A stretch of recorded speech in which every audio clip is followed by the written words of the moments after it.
So, Shaolin, you understand clearly? Okay, as long as you understand. So, why we are here, we have come here to practice, yeah? And to practice, practice two things. Practice samatha and then practice vipassana. Yeah? Samatha, yeah, brings us calm, yeah, and brings us a quality, where we develop the knowingness of the citta. Yeah? Once we have developed the knowingness of the citta, then we can go and investigate the things, yeah, that we think is us, the things we think is ours or belong to us. Yeah? The principle of anatta, or we can investigate the principle of anicca, or we can investigate the principle of dukkha. Because whatever arises and ceases, yeah, creates some sort of dukkha, dissatisfaction. Dukkha is not suffering, yeah, it's dissatisfaction, dis-ease, discomfort. The slightest, yeah, the slightest form of disease, yeah, that is dukkha, yeah. When we come from the West, we think dukkha is only, suffering, yeah. So actually, not a lot of people are really suffering, yeah, but they have a lot of dukkha, yeah. When we think about the dukkha of the body, the moment we get up in the morning and we don't want to get up, yeah, it's dukkha. Yeah, we want to turn around and sleep longer, yeah, it's dukkha, yeah, there we see already. When we're hungry, it's dukkha. When we're thirsty, it's dukkha. When it's too hot, it's dukkha. When it's too cold, it's dukkha. Can't we see the dukkha? Yeah? The dukkha is the first noble truth. Yeah? The Lord Buddha taught us the first noble truth, dukkha. Yeah? There is dukkha. Every one of us does have dukkha. And I'm talking only about the physical dukkha. Yeah? When we need to go to the toilet, it's dukkha. Yeah? And then we relieve ourselves, and then it's sukha. Yeah? So we use only the things, that measure, that relieve us from the dukkha, but these are momentarily. When we are hungry, we eat something, that is relief of dukkha. Yeah? But it's not, it's not the elimination of dukkha. The elimination of dukkha comes, with the investigation of what creates the dukkha. Yeah? It's our wanting, it's our desire, wanting this, wanting that. Yeah? It's the second noble truth. Yeah? The desire to want this, yeah, or the desire not to want this. Yeah? It's both, yeah? Wanting or not wanting, yeah? Wanting to be, wanting not to be, wanting to have, wanting not to have, wanting to meet and wanting not to meet, yeah? That is what creates the dukkha, the dukkha in the heart. Huh? The physical dukkha we have every day, yeah? But I was talking about the dukkha of the heart. Even the arahant still has physical dukkha, but he's not really interested. Huh? So, what is the third noble truth? The third noble truth has an end of dukkha, and the fourth noble truth is why we are here. Yeah? We are here to go along the path, yeah? Or to walk the path of finding the end of dukkha. And that is sila. Yeah? For us, the lay people who are here, it's the 8 precepts. So we keep the 8 precepts, and there's no fidgeting around it. Yeah? The 8 precepts, every one of you should be clear, yeah, about the 8 precepts: not harming any living being, yeah? Not taking what is not given, yeah? No sexual conduct, yeah? No lies, no harmful speech, yeah? No alcohol, no drugs. Then what is it? They repeat it. Yeah, I forget. Not eating after midday. Not sleeping on high beds and comfortable beds, and not wearing any perfumes, or ornaments, yeah, and going to shows and things like that. Yeah, these are the 8 precepts that we keep when we come to this monastery. Yeah, only talk about it, we keep it, and then that's it. We forget about it. Yeah, but we keep it. Yeah, otherwise it is one of the fetters. Yeah. Not keeping the precepts is one of the fetters, yeah? There are 10 fetters that bind us to the realm of birth and death, yeah? And one of the fetters is not keeping the precepts. Yeah? One day we keep it, the next day we don't keep it, then we keep it, and we don't keep it. Yeah, I mean, when you're normally in your normal life, wherever you're from, yeah, I mean, sometimes you keep them and sometimes you don't keep them. Huh? And that is the problem. Yeah? That is the problem. That is the second fetter, or it's the third fetter, depending on how you see it. Yeah?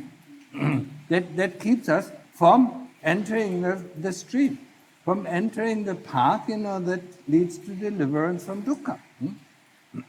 So we make sure, to keep it. Yeah. Even when you go back, then at least keep the 5 precepts. Yeah. Why are the 5 precepts so important? Yeah. I mean, it's a guarantee when we keep the 5 precepts to come back at least as a human being.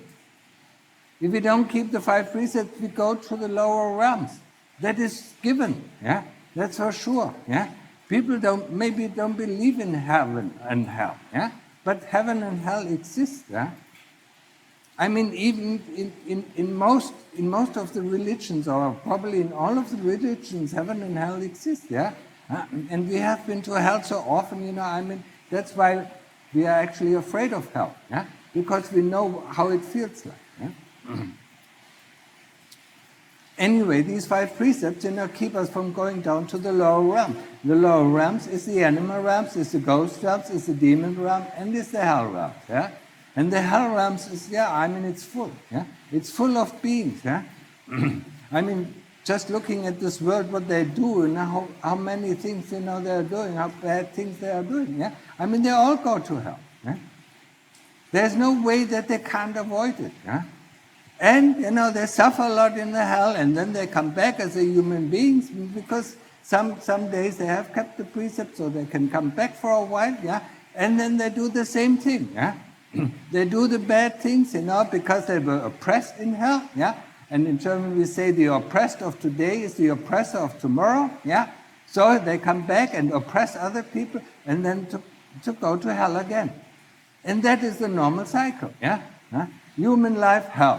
Human life, hell. No, actually, human life goes to ghost realm, and then human realm, and then hell, and then ghost realm, and then human realm. That is the normal cycle for most of the beings. Yeah. Some of us, have a lot of good merit. Yeah. They keep the 5 precepts. They are very generous. They are very respectful, and they are very grateful. Yeah, for things that are given to them. Grateful to their parents. Yeah. That they looked after them for 20 years, yeah? Grateful for every sponsor, grateful for the teachers that they taught them something. Where do you find that in the West anymore, huh? Yeah? Nowhere, huh? I mean, where's the gratefulness to our parents, huh? I mean, we accuse them of all things that they did unto us, yeah? Yeah? But we are not grateful that they spent their life working for our being, for our well-being. No? Yeah? We forget that. Yeah?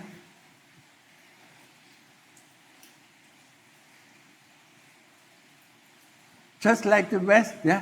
I'm sorry to divert a little bit. Just like the West, yeah?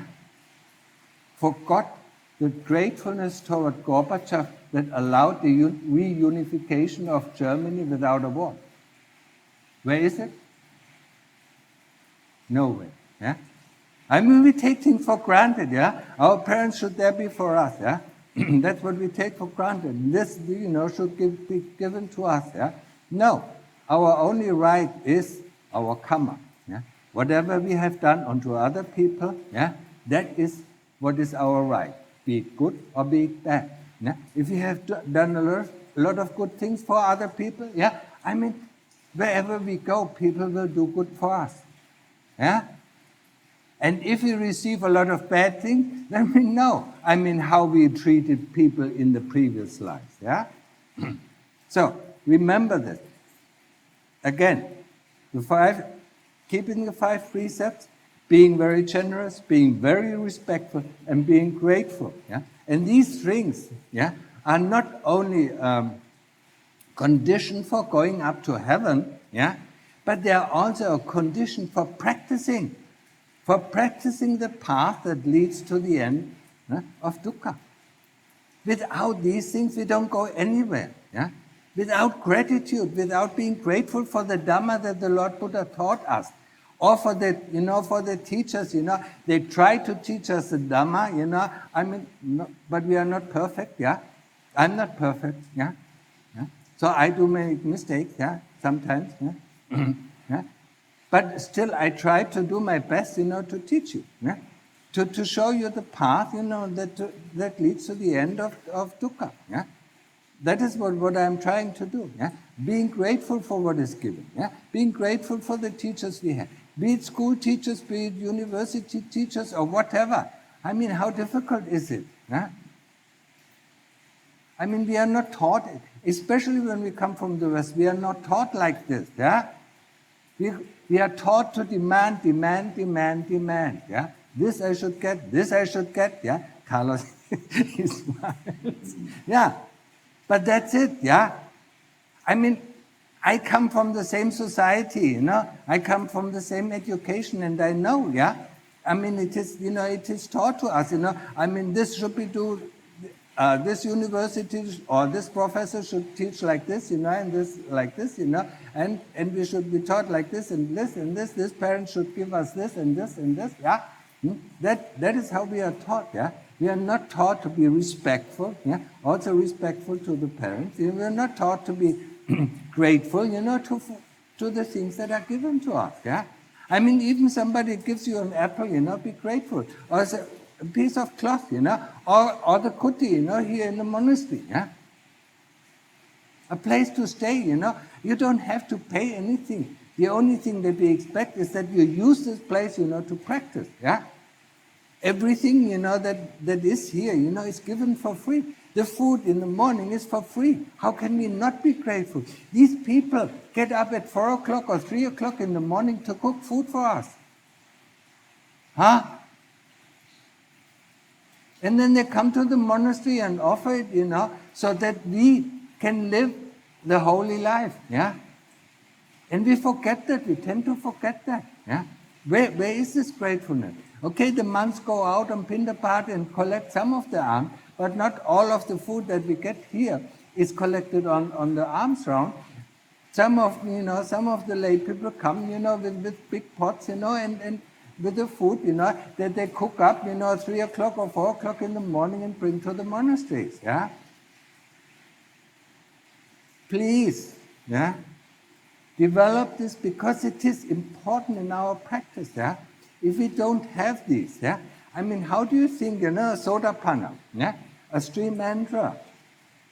What is the sign of a stream mantra? He's born at most 7 more times, either in heaven or in the human realm, yeah? So if he goes up to heaven, I mean, he has to have this, yeah? He has to have the generosity to give himself. I mean, not only money to give his work. I mean, the lay people who come here to work, yeah? To help, the monks with their life, building this or building that, or doing this or doing that, yeah? They do it for free, yeah? They don't ask for anything, yeah? It's their generosity. Some of the farmers don't have a lot of money, so they can't give the money. They have a little bit of food, so they give this food to us, yeah? But they also give their free time to us, to help us, Because we do need, in a monastery like this, we do need the help of other people also, yeah? Of the lay people who are outside, living the normal life, yeah? I mean, how much did we do for other people when we lived in the West? Huh? Yeah? Ask yourself. Huh?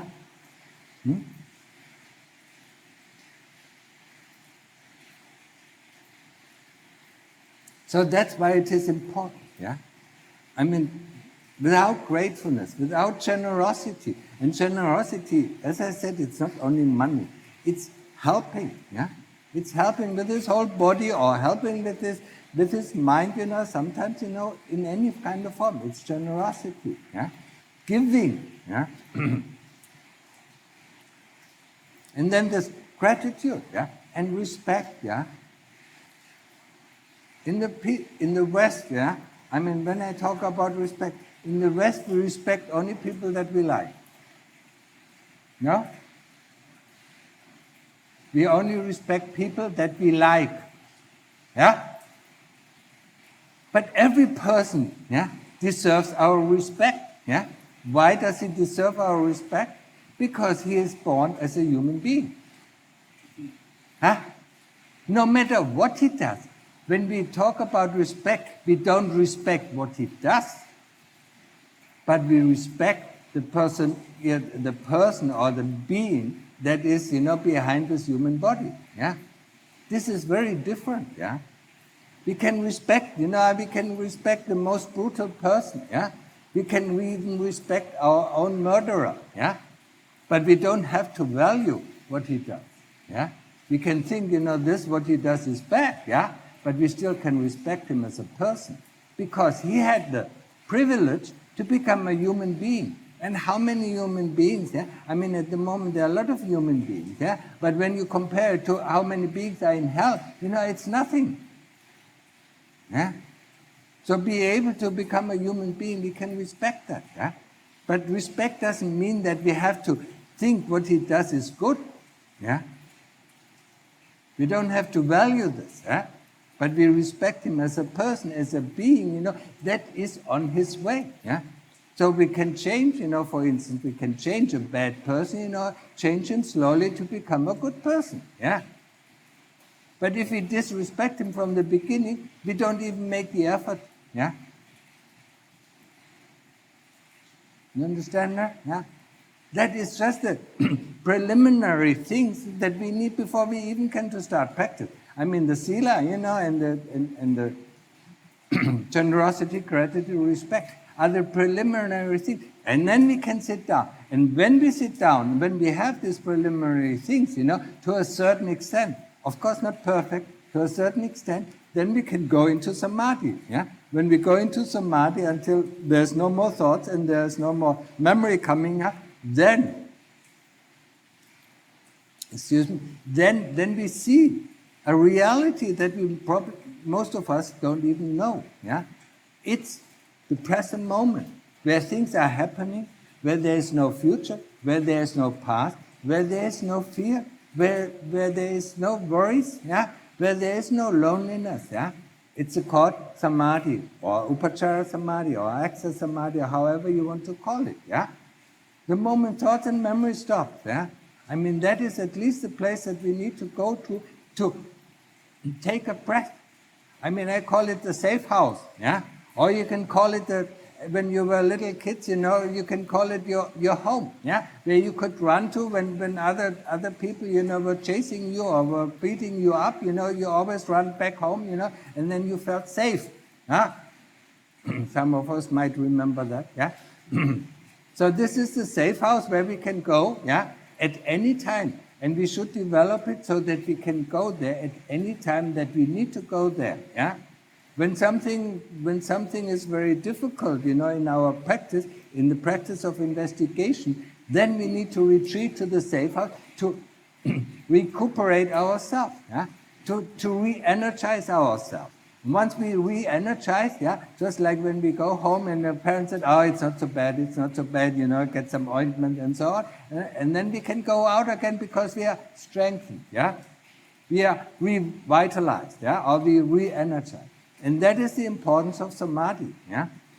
The other point of samadhi is, to develop this sati, to develop this knowingness of knowing what is going on. Yeah? Knowing what is going on in our heart, not only what is going on in our mind, because before a thought or memory is formed, I mean the intention is done in the heart. Yeah? So when we are at the level of the heart, we know, oh, you want to form a thought. Yeah? The thought has not formed yet, but we know the intention to form a thought, and then we can leave it at that. You said, no interest. Yeah, I don't want to form a thought. Yeah? But we have to get to this. Yeah? We have to get to the knowingness. Huh? Once we get to the knowingness, then we can do the investigation. Because for the investigation, we need to know what is happening at this place. Huh?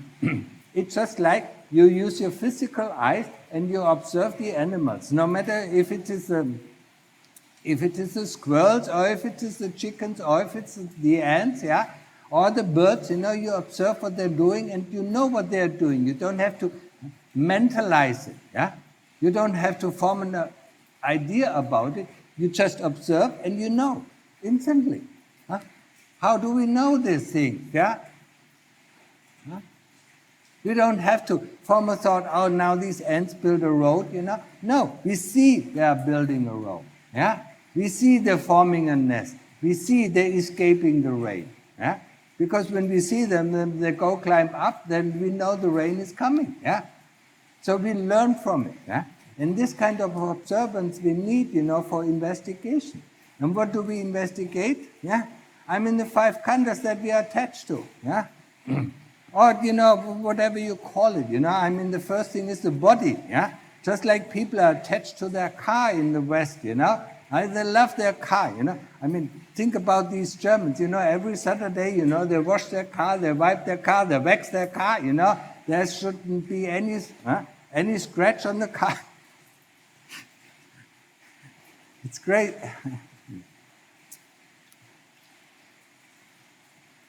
So crazy. And that's the same thing, it's a body.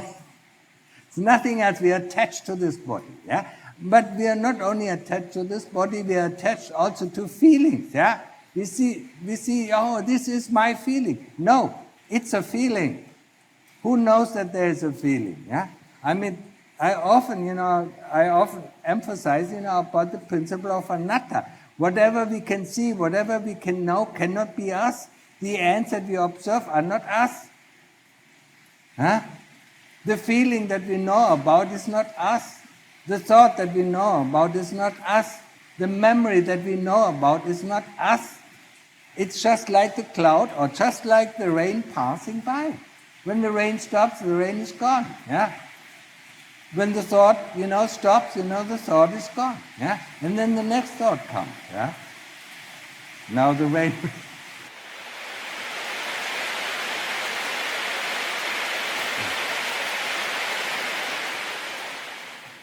So the 5 khandhas are body, feeling, memory, association, thought, and consciousness. The first thing that we investigate is our attachment to this body. Yeah? To see, investigating that the body is not self. Yeah? Just like when you get out of the car, yeah? When you're born in the car and die in the car, you think you are the car. Yeah? The moment we are born in this body, we die in this body, so we think or we believe that we are the body. Yeah? So we have to separate the body from the chitta. Huh? And that is the first stage of investigation. And this, we will do over and over and over again until, it forms a click. And now I have to stop because of the rain, I'm an electrician. Yeah? Next time.